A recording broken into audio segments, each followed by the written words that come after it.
In this video, I am going to walk through the supplier invoices. I recommend watching the customer invoices video first because I'll be flying through, not going through all the details since it's very similar to customer invoices. So remember, in order to enable supplier invoices, the first step is to go to your store configuration.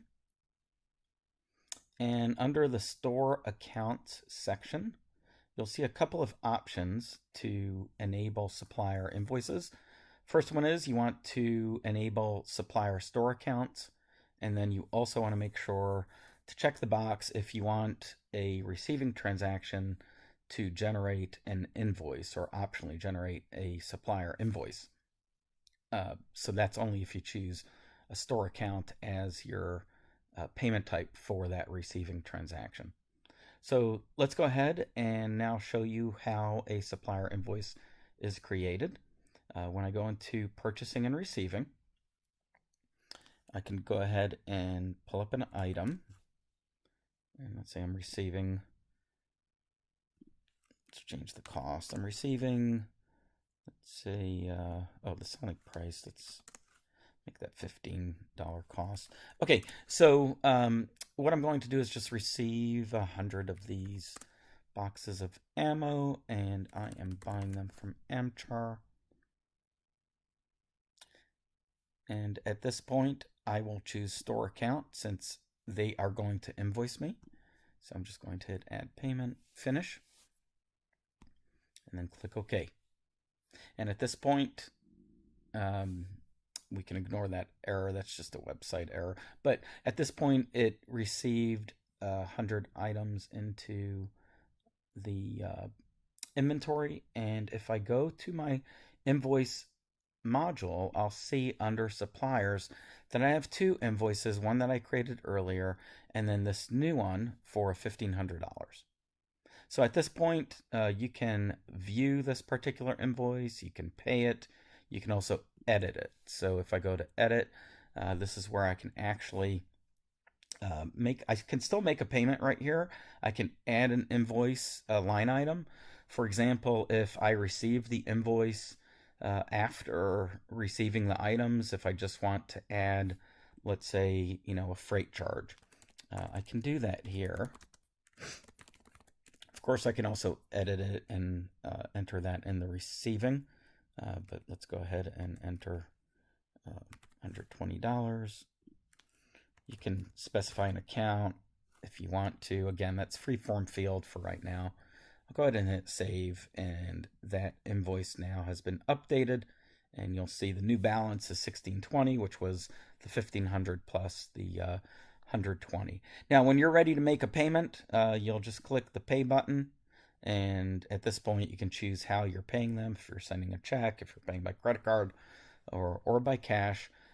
We will be integrating this into an actual payment platform that's coming in the not so far future. So you'll be able to issue a wire. You'll be able to mail a physical check. You'll be able to actually have different choices for those payments. You will need to be using the Core Clear Merchant Services to be able to use our payment portal. It's going to be really cool because you actually can generate a one-time use credit card. And that way it's a secure way to pay your particular vendor. So more information on that later. That's just a little teaser there. But for now, you can specify, how much money you've paid this particular vendor, and then it will show the open balance. So if I'm sending them, let's say, a check for $200, I can just hit submit, and you'll see now my balance is $1,420. So it's really nice. I'll go ahead and change this. Actually, let me change the first. Sorry about that. Let me change the first invoice that's in there. And I'm just going to change the date just to show you the due date. Let's say this date is overdue. And I'll hit save. So basically what that should show is that I do have an invoice that's due, and it's $120 balance.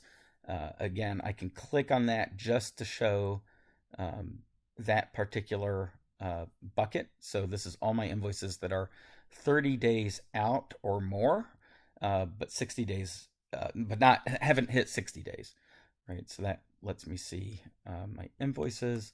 I can go back and clear that if I want to.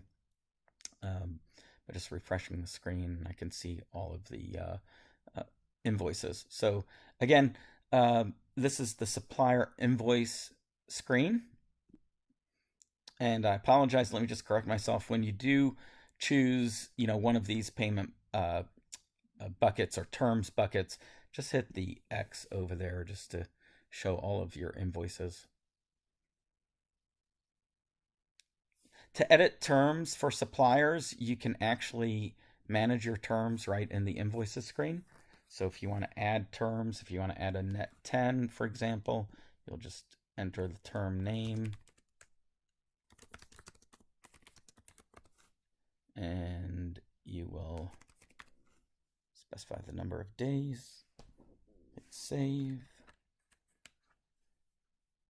and you're done.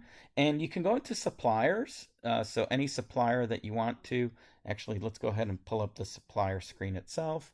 And we'll pull up this first one, Amchar. And if I scroll down, you'll see that it will show you the current balance on the account, and you can also change the default terms of payment. So it will use the default terms in order to determine when you create that invoice. It will change those terms to the default terms of the supplier, and you can always change it by invoice. So hopefully this all makes sense, and we're excited to have this supplier invoice module. Let us know if you have any questions. Hit us up on live chat or send in a help desk ticket. Thanks for watching this video.